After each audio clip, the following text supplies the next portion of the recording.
This is The Joe Gaither Show on BamaCentral.com.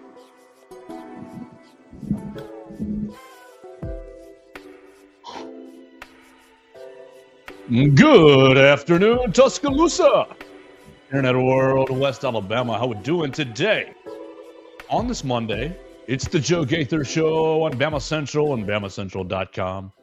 You're hanging out with us on Facebook, on Twitter, on YouTube at Joe Gaither 6, or you're checking us out on the Bama Central YouTube channel. Maybe you're listening to us on Spotify, Apple Podcasts, and on Amazon. If you are my favorite listener. You can subscribe to the show right there on Spotify, Apple Podcasts, and Amazon. The Joe Gaither Show on Bama Central. Welcome in. It's January 20th. Lots of exciting things happening today in the world of world. And so I hope that you are having a great day, staying warm, celebrating whatever you're celebrating.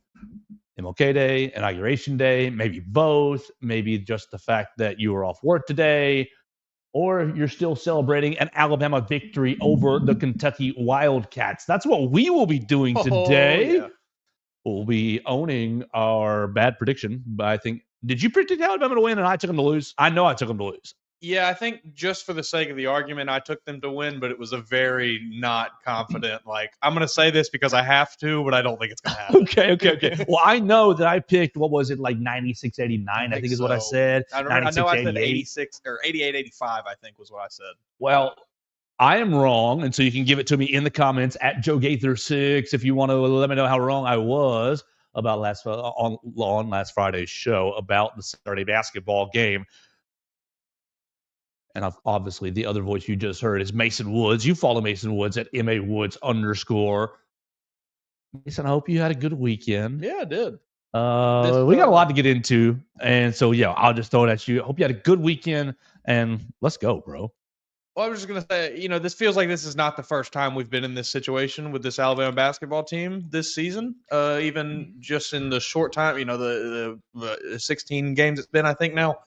They kind of continue to one game show us something that leads us to believe that this is the identity of this team and this is the way they're going to play. And then the very next opportunity they have, they prove it all wrong and they show you, we can be a totally new team tonight. So it's just a lot. It's a lot to get into. A lot of good stuff to get into with this game for sure, but still some frustrations with this team, I think, due to the consistency or lack thereof. So, we're going to spend the show starting with Alabama win over Kentucky, 102-97. Then we're going to move it from there to kind of just a little about Vanderbilt tomorrow. We're not going to get too much into it. We'll do that tomorrow morning. We'll look at the rest of the SEC, the league. It was a crazy day. Auburn winning again without Janai Broome. Georgia's. Oh man, I feel bad for them. They're really good. That's it.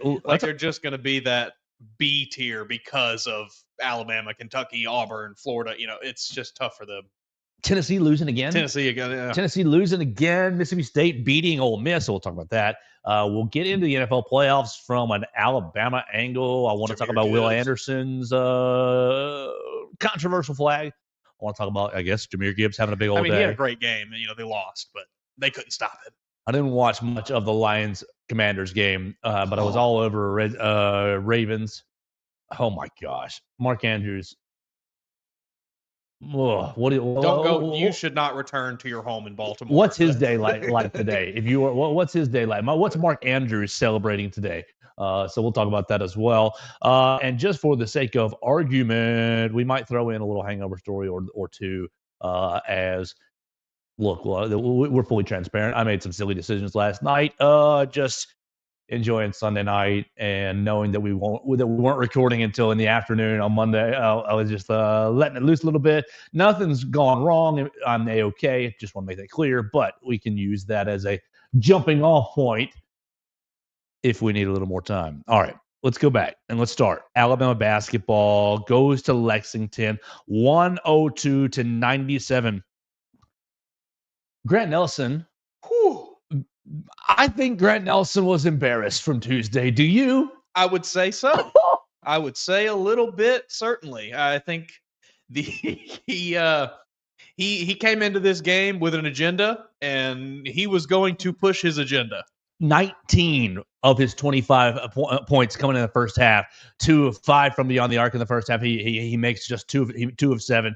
And look, all that's well and good, but my favorite part, Grant Nelson, 9 of 10 from the free throw line. 9 of 10. We like it. Bravo. We're hearing these guys. They've been working on the free throws. They've been getting in the gym, and they end up going 29 of 34 in Lexington, where everybody's, miss it. 85%, one of their best percentages of the season. Really impressed. To me, Mason, I'm watching the game, and you know how I watch these games on edge, upset, frustrated at every little thing that goes wrong. But as you go into halftime,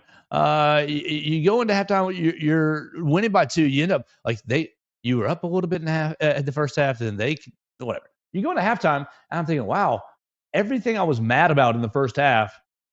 You had a handful of turnovers in the first. Would you have 4 first half turnovers? You allowed them to get how many offensive rebounds in the first half for them? Home stats. Let's see. I can figure that out right there. You allowed 9 offensive rebounds in the first half. You gave up the 4 turnovers. Those sorts of things are my while I'm watching the game. Rebound the dang basketball. Don't throw it to the team in white. So you're going into halftime with a 2-point lead, and I'm like, okay, everything that I'm upset about, sure, fair, but on the whole, take a step back, Joe. The team,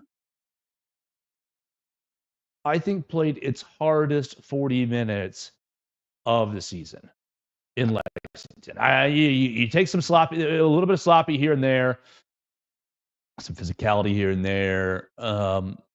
Moti Abate fouling out, just only in there for the 15 minutes, but giving you everything he's got. 8 rebounds, 8 points in the 15 minutes. All 5 of my fouls, brother. Bulldog performance. Right. So all this to say, I was really, really, really happy. Obviously the result at the end. You were tied with 5 minutes left, and you jump out to a 9-0 run, and basically it's LeBaron and Youngblood that are hitting threes, and okay, the team might look like they're finding a foundation. Mm-hmm. And it looked like maybe the best 40 minutes I have seen this year. Yeah, I'm having a hard time disagreeing with that.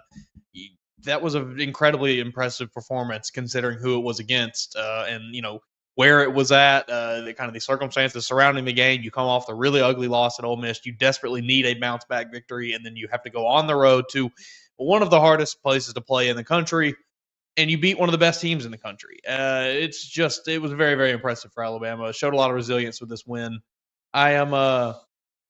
The effort was very obvious from start to finish. There was not really any point throughout the game where you felt like, oh, here it comes. The typical Alabama going to slack off for, the middle 15 or whatever it is. But there was never any of that in this game. I thought everybody from start to finish really played extremely hard, and they played really, really well. There was no, I don't think anybody played bad this game.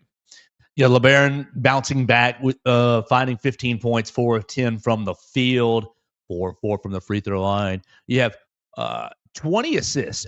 Your 30 made baskets come off 20 assists. And that's what really scratches the itch in my soul. It makes me really happy to see it. Yeah. Mark Sears, 9 assists himself, 24 points and 9 assists. Coach Oates talked about it today in the media room. If you want to watch Coach Oates' press conference, you can see that on the BamaCentral YouTube channel. But talked about Mark scoring just a hair less than last year. I think totally. I think he's 15 points. I think he scored 15 points fewer at this point this year than he did last year. But his assist numbers have jumped through the roof, and so he is accounting for an even greater amount of scoring than he did last year. I think Mark Sears, golly, has just really impressed me because I thought, oh my gosh, he's going to come back for this last year, and obviously he's still a great shooter no matter what. But I kind of was worried that he was going to get beat up a little bit with a target on his back, and he hasn't really, in my opinion, been susceptible to that this year. No, I think the way that the rest of the team has kind of gelled around him has allowed him to play not necessarily like freer. I mean, I think to an extent, yes, but more so just he's kind of able to kick, like you say, just sit back and let everyone else do the hard stuff while he just gets them the ball, And that accounting points accounted for as opposed to like actual points scored, I think is like a really fun metric because it's something that a lot of people are probably not super privy to and don't really consider or think about that much. But from the point guard position specifically, you really should be more concerned with points accounted for, or points responsible for, or points that you assisted on, or as opposed to pure scoring. And this year has been, Mark Shears was awesome for Alabama last year, but this season he's been on another level, I think. So you're at 5:15 left in the game, 81 all, and you go on a nice little 9-0 run for Alabama to get to 90-81. It's LeBaron Philon layup. It's Mo Diabate made free throw. It's Chris Youngblood 3-pointer, and it's LeBaron Philon 3-pointer. I think that Youngblood is going to be pretty nasty if you just keep giving him reps. If you just keep giving him more time to get his feet underneath him, with 10 points on Saturday, 10 points, 3 of 4 from the floor, 2 of 3 from beyond the arc, making both of his free throws. I'm pretty sure he still hasn't missed a free throw this year. I love what Chris Youngblood brings to this basketball team. Yeah, he's really kind of the last few games we've seen him just kind of get a little bit more comfortable. The shooting has started to get a little better. He's starting to hit 50% or more of his threes, I think, the last 2 or 3 games. So that is only going to continue to open things up for Alabama, having a consistent option that you can turn to when things break down inside. You kick it out, and you've got a consistent 3-point option out there. That's a pretty good thing to have. Alabama has moved from 10 to 8 in Ken Palm. Offensive rating now at 4, defensive rating at 43. Adjusted tempo, number 1, baby. We like that. And so, great performance.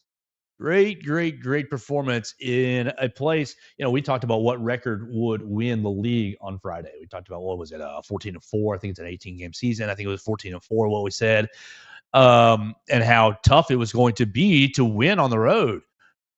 And so that's what makes Saturday even more impressive to me. Just the fact that you go into the top 2 toughest place to play in the league, and you get it done. So very, very impressed for them. Moved to 4-1 on the season. And you're sitting, 1 game behind the Auburn Tigers. Gross. Nail biter against Georgia. Ole Miss got their loss.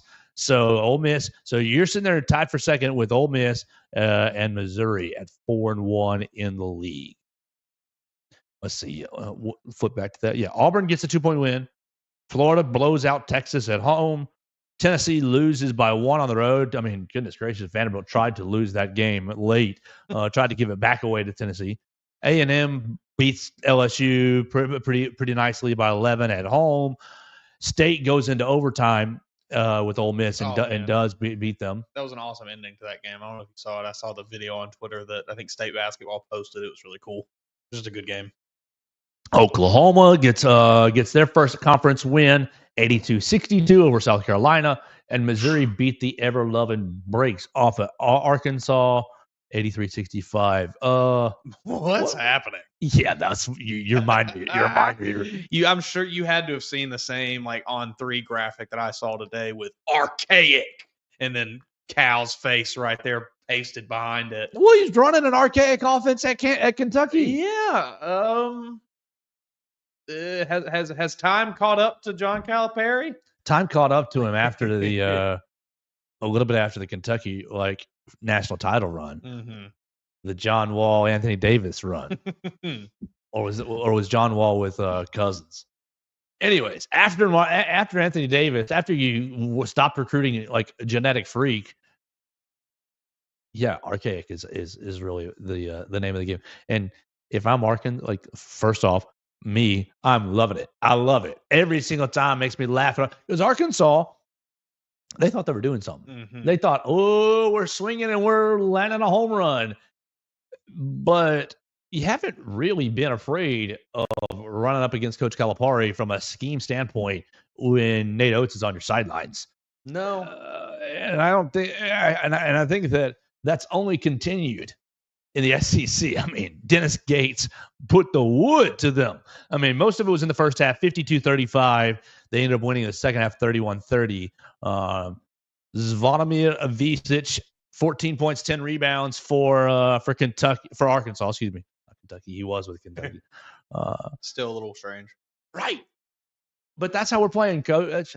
Through the post, through all that Tyson chicken money, through 7 foot Zvonimir Avicic. We're gonna walk the ball up. We're gonna walk the ball up and go real slow and play through the big man and see if Zvonimir can get his jump hook over Cliff Amori and the others. But no, that's a terrible way to play, and I love it. What do you think about this season so far, SEC season? Tuesday night, we will look at Alabama and Vanderbilt here in a little while. But Tuesday night, a little bit light.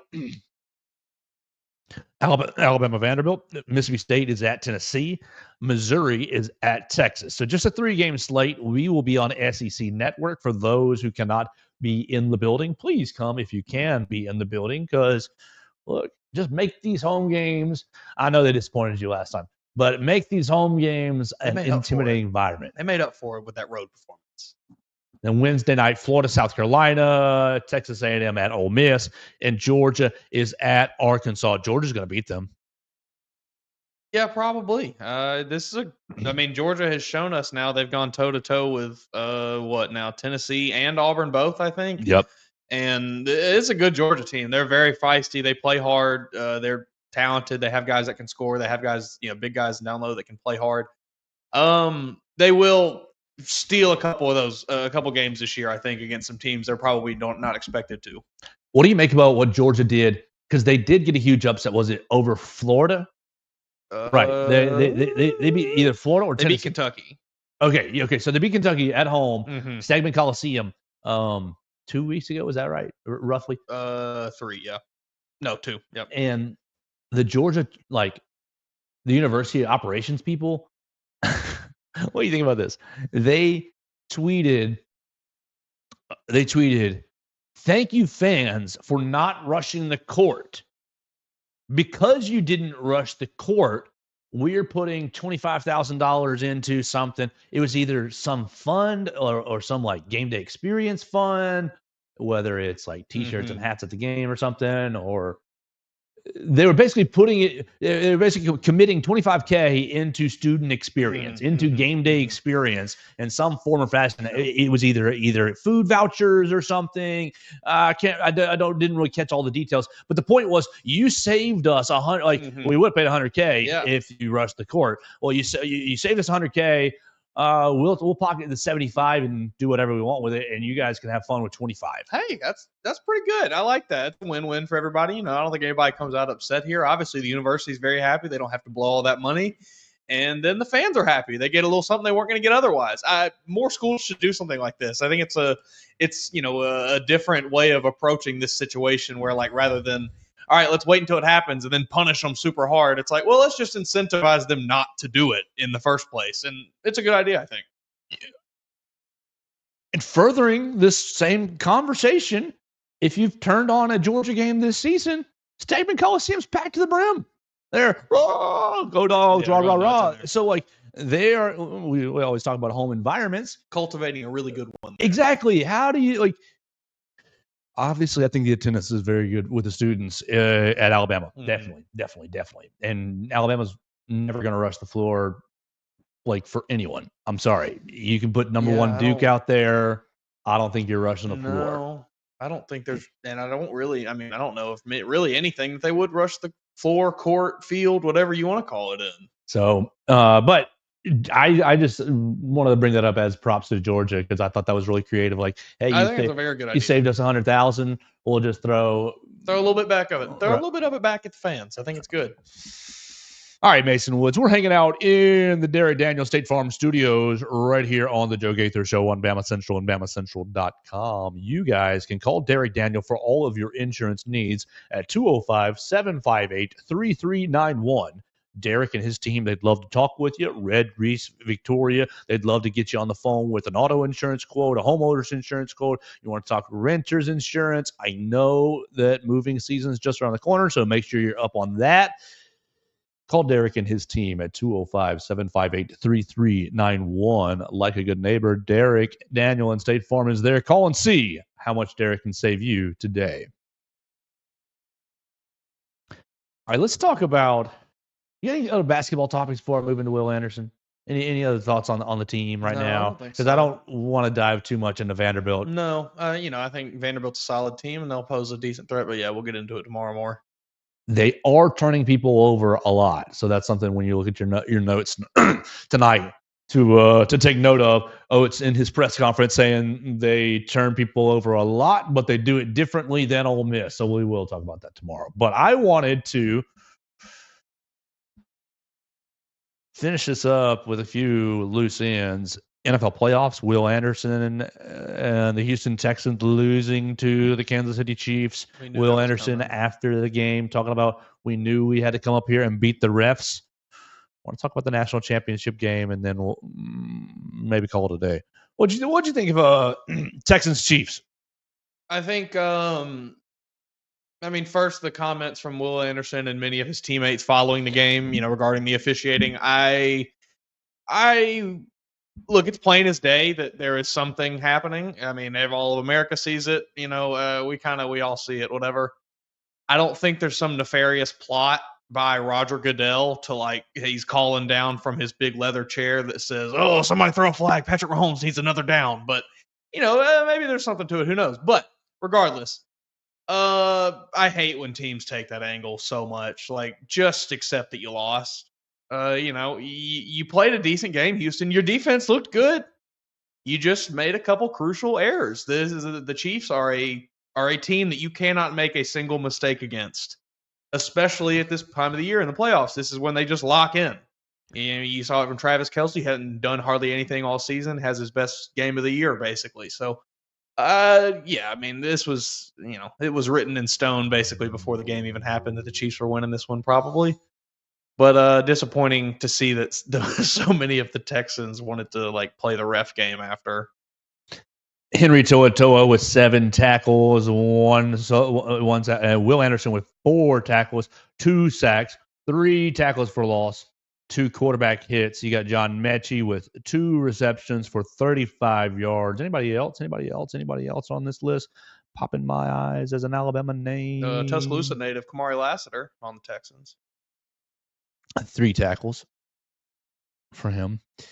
Yeah, so I want to talk about the actual penalty for Will Anderson. Yeah. Because, all right, do we agree that the Chiefs are over-officiated? Yes. Mm-hmm. Do we agree that the game is rigged? No. I do think they're over-officiated massively. Mm-hmm. And I do think that Patrick Mahomes is in a little bit of a weird spot because you obviously accept the protection as a quarterback and as a smart person, you do. But Mahomes does things that really, really irritate you with the protection that he has, with the I'm going to fake going out of bounds, I'm going to fake slide, I'm going to go out of bounds and take a little finger and dive like I got killed. He leans into it a lot. He really, really takes advantage of the ways that they have officiated him. Exactly. And so that's where I think most people's frustration lies. And that's what I think a lot of people say, rigged, the game is rigged. I think you're foolish if you think the game was rigged. I think that, obviously a 3-time Super Bowl champion Chiefs is highly marketable for the NFL, and Patrick Mahomes' face and Taylor Swift up in the crowd. Great. Of course, I'm following you down that path, that would be a great outcome for the National Football League. But slaying the dragon becomes a great narrative too. And if the Texans were able to do it, I don't think that was. I used to think the NFL was rigged, but I was being a dumb Bears fan because every time the Bears would play the Packers, they would get these silly penalties. But then you realize, maybe some of these teams are a little better than their opponent. And, so I don't think the NFL is rigged. But the Will Anderson penalty, I hate because, it was. I thought that was horrible because Mahomes gets the ball out, it's a miss, and Anderson's face gets right in the sternum. Mm-hmm. Well, these helmets they're not small. It's Mahomes' face mask and the top of Anderson's helmet go bam bam, and that's his head. You got to be careful. You can't have the quarterback get a concussion. Mm-hmm. Who the heck is San Francisco? Who the heck is Kansas City's backup? It's Carson Wentz now, right? We can't play we cannot have Carson Wentz playing in this playoff game. I just hate it because I thought that's a real football. That's a real football play. Will's moving really, really fast. Mm-hmm. And Will, shut the bleep up in the post game. We had to beat the refs too. Now that was one part of his comment. Most of his comment was largely positive and was largely reflective on we got to be better. We got to play harder. We got to regroup and come back next year. Those were, correct comments. Fun, but still, leave the ref part out. It's how do you play defense? How do you play? Because of the level changes so much, and Will's eyes ended up right in the breastplate. Mm-hmm. And you can't tell me, that's exactly what you want. Now, it ended up in the breastplate / front shoulder. Sure. Okay. Either way. You're good. Yeah. It's not, spearing someone with the top of your head into the top of their head, which is what that kind of penalty should be used for. That, and I hate the arm down hack on the helmet is roughing it, but I get it. You did tomahawk chop down. Will didn't do that. Mm-hmm. Will was, I'm going to drive right through you because you're 2 feet in front of me. And I mean, I'm watching it here in slow motion, and the time between Patrick Mahomes releasing the ball and him getting hit is, the snap of a finger in slow-mo. Yes. It's just, there is nothing that Will Anderson can do here.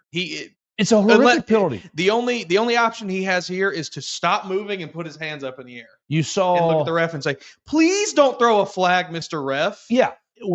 Is it Mitchell Schwartz, the old Chiefs lineman, who's pretty big into media now? Not old, but former Chiefs lineman. Excuse me. I'm sorry, Mitchell, if you ever watched that. I didn't mean to disrespect you there. But he suggested, because he quote tweeted Will Anderson's post game comments. Will Anderson talking about, we got to be perfect. And we knew we had to beat the refs. So, and he says, if you knew you had to be perfect and you think you had to play against the refs as well, go 2 inches lower. Yeah. And I'm like, brother, okay, sure.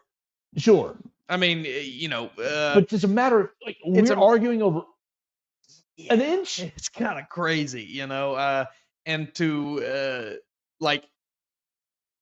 it's so, everything is happening so incredibly fast. These plays last for 8-9 seconds max. Yes, it's he's the time between Patrick Mahomes getting the ball snapping and him throwing the ball is 2.5-3 seconds, and in that amount of time you expect a defender to not only diagnose the play, address how they can get past the guy blocking them. Then they have to stop, regroup, and say, okay, there's the quarterback. I have to make sure the top of my helmet's not going to clip his face mask when I go hit him. So I need to make sure I get a little bit. It's just ridiculous. It's an insane thing to ask of the defense. The NFL has, and for years now, has just completely poo-pooed on the defense and just made it virtually impossible on them. Something has to change here. I get we want points. Points are fun. Touchdowns are cool. It's fun to see bombs, whatever. But we can't continue to cater to the offense because it's just going to end up looking like basketball out there, and that's not what anybody wants. Yeah, especially in playoff football. I get you're going to be lax on defense in the regular season in the NFL, kind of like they do in the NBA, and obviously those NFL players aren't telling you that. Just a huge mess to me. to throw that to look, taking nothing away from the Chiefs, great organization, Mm-hmm. You have not been handed these Super Bowls. Will just.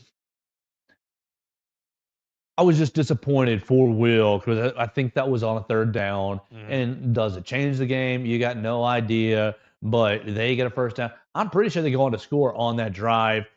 Again, does the game? I mean, I think everything changes the game. I think butterfly effect is absolutely real. People are like, oh, you still got to, offense is still got to, yes, but butterfly effect, baby, is so real to me. One play turns into something else, turns into something else, turns into something else.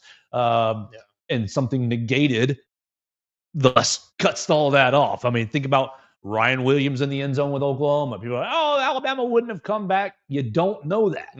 I heard a lot of you Bama fans saying, I think if they had kept that one, they could have come back. I heard a lot of people saying that Monday. Because I truly believe the butterfly effect is real in football. Yeah, so it should apply. And really, really tough for Will Anderson, for DeMeco Ryans, as he takes his Texans to the playoffs for a second straight year.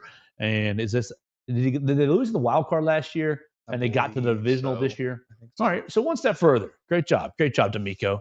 Shoot. I wish you'd leave your organization. I know my Bears just hired somebody today, and I am happy about it.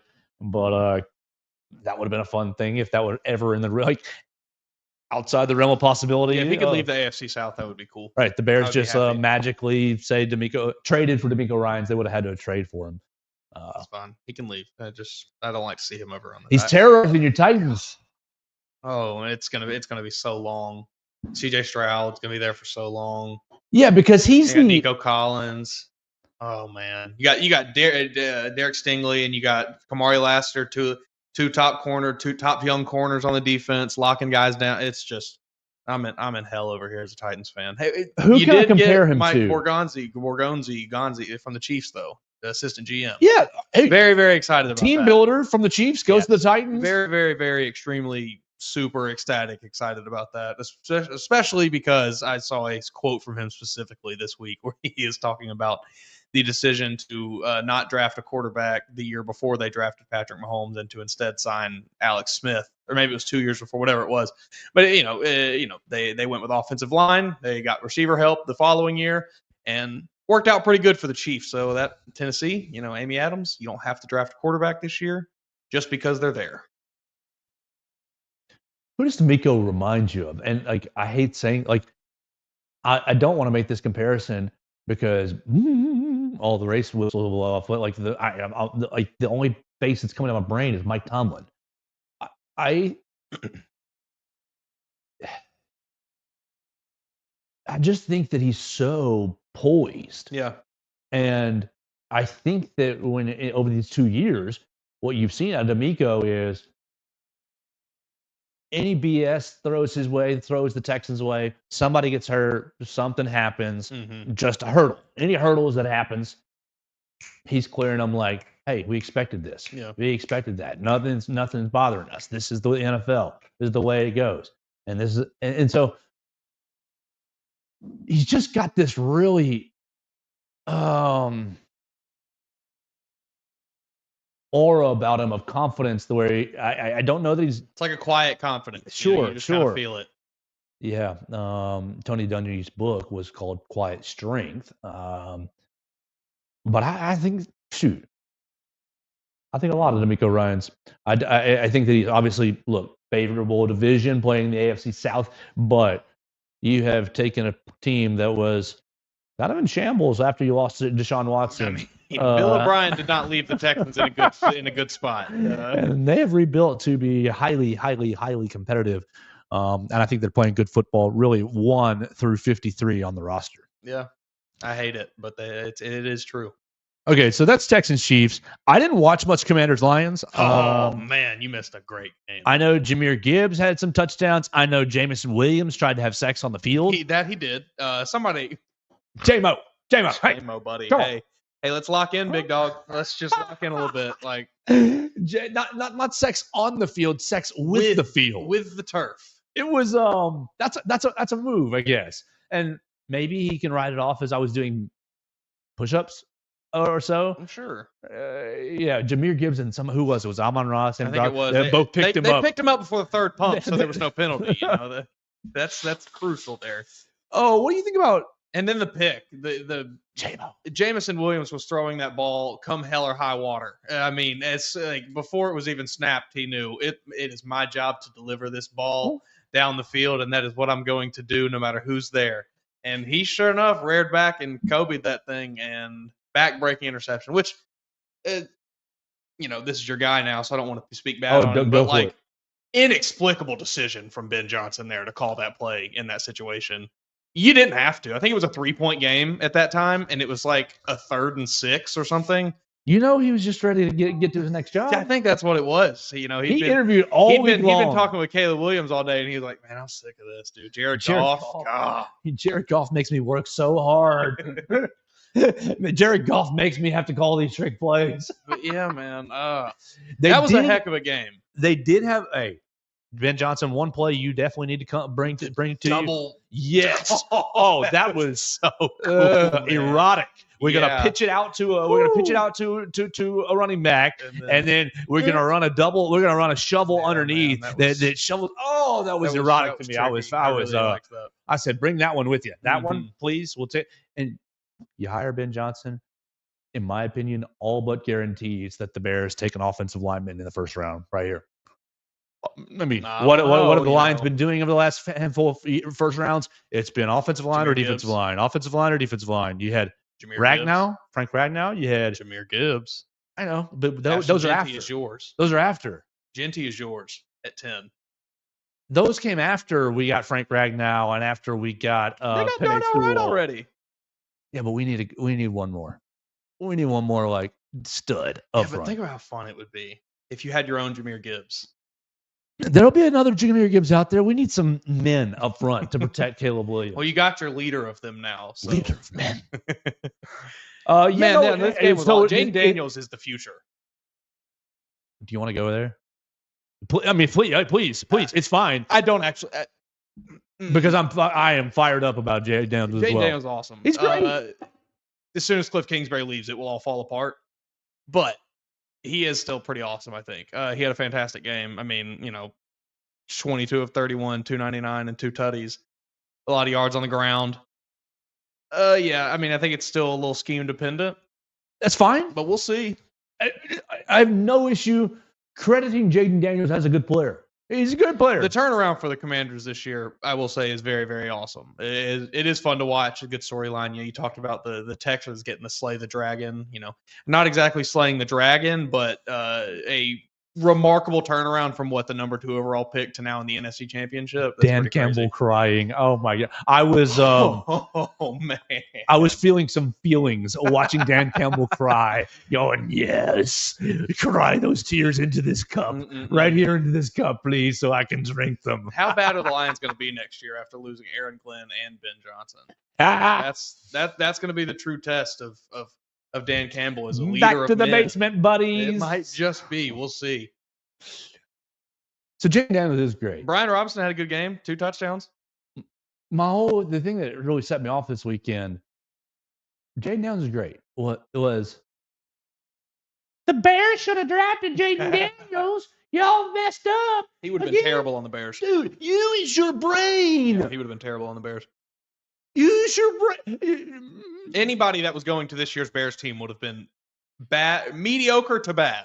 And like Caleb was slightly above average. Caleb nearly broke every single season passing record for the Bears franchise in a year where the whole organization was falling apart. The kid was great in an absolute dumpster fire. Yeah, he had some.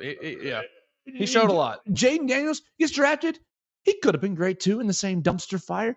But people are like, "Oh, yeah, I should have drafted Jaden Daniels. You'd be in the NFC." No, the heck they wouldn't. They still would have gone 6-11, right? Mm-hmm. 6-12, 6-11. Yeah, all my funky math now. And Jaden's a great player. Caleb Williams, whoever was going to the Cliff Kingsbury system, and whoever was going to be supported by the Dan Quinn defense, and whoever was going into the booty cheeks NFC East, like outside of the Eagles, you're getting a bump right there.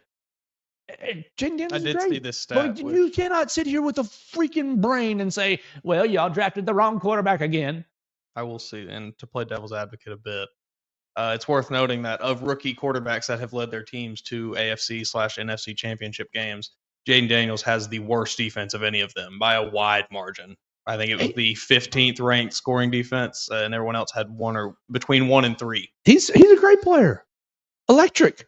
I think you're right, though. But I think you'll be happy with this take in 8 years. Right. Shane Waldron is not coaching Jaden Daniels to success. Period. I'm sorry. Like, the organization was an absolute failure. And look, I think you got 3 real quality quarterbacks in this class. Which is crazy. Maybe 4. Penix, too. Maybe Penix, too. Maybe 5. I mean. So, like, praise the Lord, we don't need a quarterback this year. This quarterback class. Like, contrast this last quarterback class with this. Like, it is, like, dumpster fire when you look at, Shedeur Sanders, Jalen Milroe, Cam Ward. Don't take a quarterback in this class. Man, I'm gonna be so sad when every quarterback in this class is a backup, at best. I think Cam Ward is your backup of them. I don't Milroe. He doesn't have the backup skill set, and Shedeur, he won't be anybody's backup. Yeah, he's gonna go play in the UFL. He'll play in the UFL before he's somebody's backup, or the CFL or something, or they'll start their own league. Oh my gosh! So. That's our stuff with you. Oh, shoot. We were taking these game by game, weren't we? Because I will go back to my notes, and we haven't said anything about Mark Andrews. But Rams at Eagles. I mean, you pair the best running back in the league with the best offensive line in the league, and it's like, watch them go. Yeah, I was listening to a podcast, and they were talking about that game, and it was like, they're talking about how, like, well, if Saquon had been on the Giants this year, what would the Giants wouldn't have been any better than they were. Their offensive line was 1-2 more games, maybe. But yeah, it is the combination of Saquon and the NFL's best offensive line, and everything Leonard Dickerson around was them. Killing people yesterday. Yeah, and that game, that was man football. That game, that was great. The Rams were way too soft to play in the cold. What's your thoughts on Jalen Hurts at this point? 15 of 20, no touchdowns, no interceptions. He takes 7 sacks. He rushes for 70 yards and a touchdown. Mm-hmm. I think he's a little banged up. I think he's dealing with some stuff. He was limping towards the end of that game. Looked like it was something, definitely a noticeable, whatever it is. It was something, whether knee, ankle, various vague leg thing, whatever.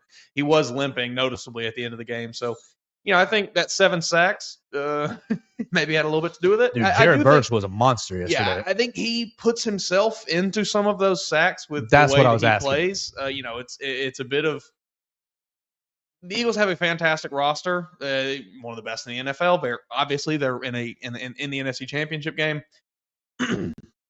but the quarterback is not part of that. Like, every position is elite.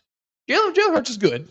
He is not an elite quarterback. He is not that elevator like, a Patrick Mahomes is that we were talking about earlier. He does not. I think he does have one elite weapon though with the tush push. Sure. Yeah, I think this is probably a bit of an exaggeration, but like the Eagles kind of just win in spite of Jalen Hurts almost.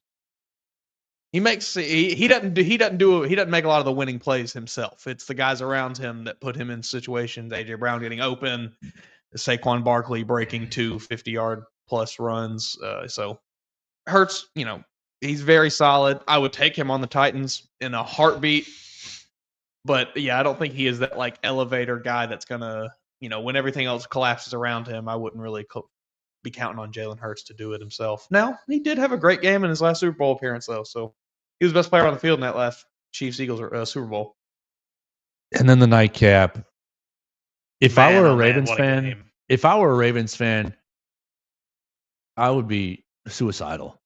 I seriously would, because this is like exactly the perfect way for this game to have gone for me as a viewer. Like, for me, my most recent experience in the playoffs is double doink in 18. Well, I think they got back to in 19, but lost in the first round, so who cares? But like, that was a horrific way to lose double doink. Mm-hmm.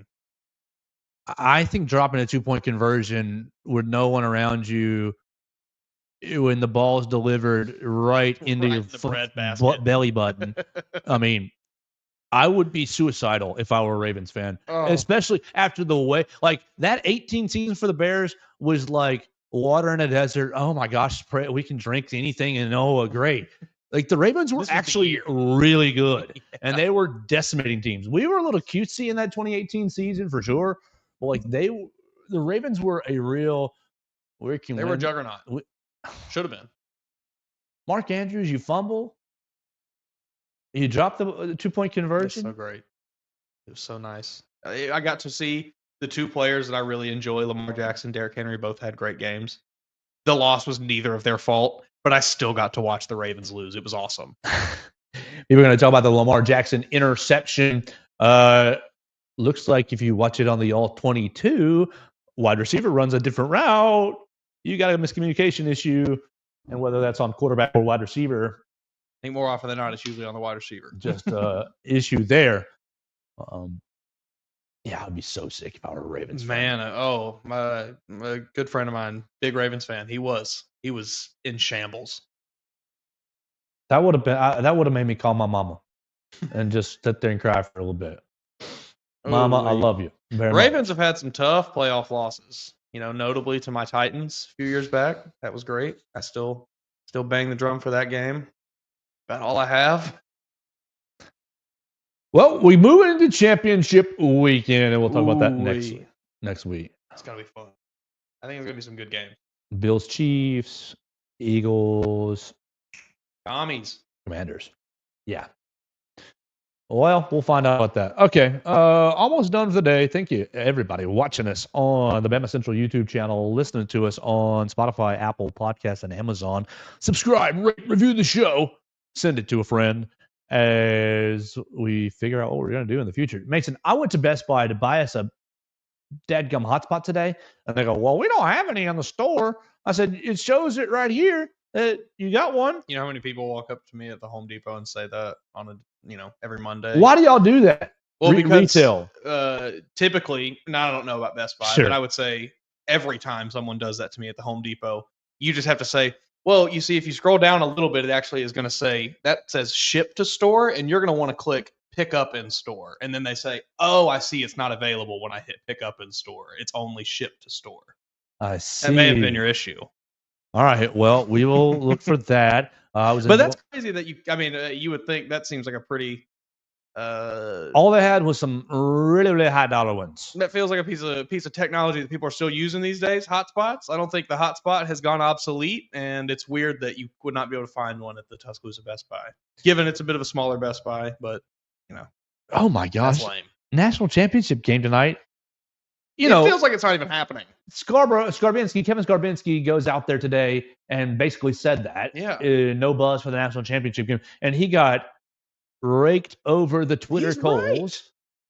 I mean, what is that worth? You raked over the Twitter coals. Who cares? But the people came for Kevin Scarbinsky saying, this is how it is every year for us when Alabama's in the championship. The buzz in the Midwest is really, really high. We're so excited for it. We're Notre Dame. We're Ohio State. Rah, rah, rah. We can't wait.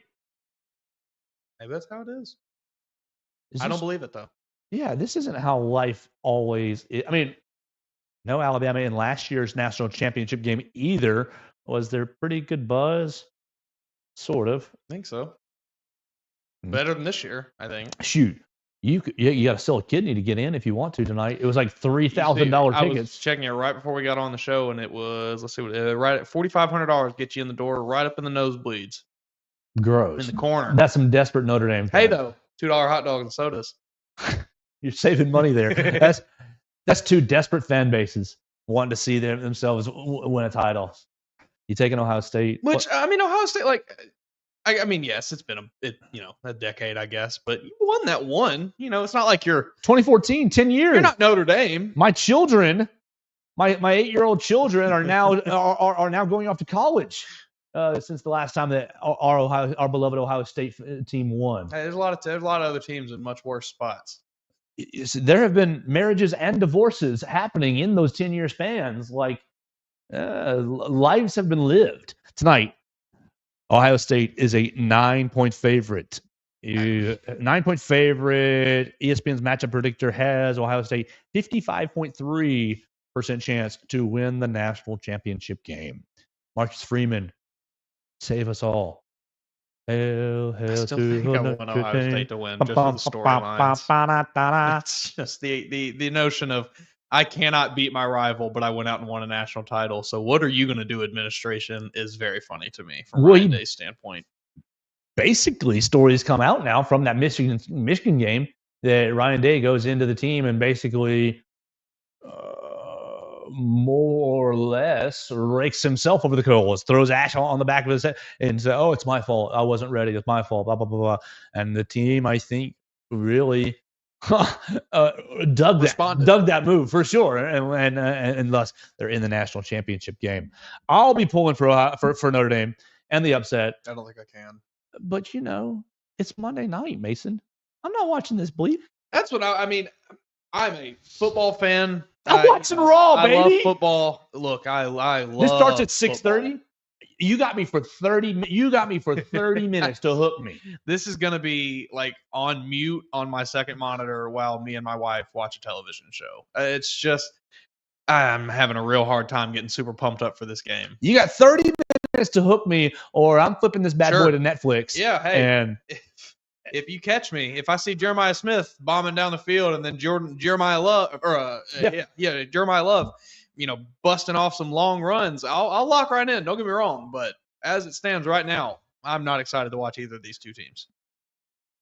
Breaking news: I am scheduled to go to Monday Night Raw next week in Atlanta, so I'm definitely dialed in tonight to see the setup of what it's going to be the week after. I know that our listeners and viewers may not care about that. I think we need to just do a 10-minute end of show every day. We'll just do a wrestling, or maybe once a week we do a little wrestling. Shoot, I could talk your ear off about it, about what's going on, and I'll just sit here and listen. Oh my gosh, hey, if you like podcasts, I really appreciate you listening to our show a lot. But one of my favorites is Insight with Chris Van Vliet, and he basically just interviews wrestlers. Last week, he has Jeff Hardy and Matt Hardy on, the Hardy Boys. You remember them jumping off ladders, tag team champions, this, that, and the other. Jeff Hardy, he can't get his life together for a long time. Basically, was at the tippy top at the John Cena level and drank himself under, embarrassed himself several different times through drugs and alcohol. And his discussion with Chris Van Vliet, obviously he is sober at the moment, and now I'm battling and working through that. I really appreciated it. I thought it was really, really, really cool. Somebody that I watched as a kid talk about his struggles. So yeah, that's what I'll be doing tonight. I'll be watching this football game for about 30 minutes. If Will Howard, if it gets to 14, if it gets to 17-0, I'm gonna be out fast. Yeah. I'm gonna need to see some sacks and some maybe a turnover, interception, or something from Notre Dame's defense for me to really get locked into this, because it's just not really doing it for me. So let's get out of here for the day, because we need to get back to our lives, and you need to get back to your life as well. We will talk to you tomorrow here on the Joe Gaither Show. We'll be back to our morning time tomorrow morning, and we will talk Alabama and Vanderbilt. We'll react to the national championship game. I will watch enough to know what's going on for sure. We'll react to that, and I guess we might give you 3 minutes of what happened on Monday Night Raw at the end. We'll find out. We will talk mostly Alabama basketball tomorrow as the Crimson Tide returns to Coleman Coliseum. We'll get out of here for the day. Follow Mason Woods at MAWoods_ on the Twitter machine. Myself at Joe Gaither 6, and follow BamaCentral right there at BamaCentral. Alabama on SI right there into your browser. We'll talk to you tomorrow right here on the Joe Gaither Show on BamaCentral and BamaCentral.com.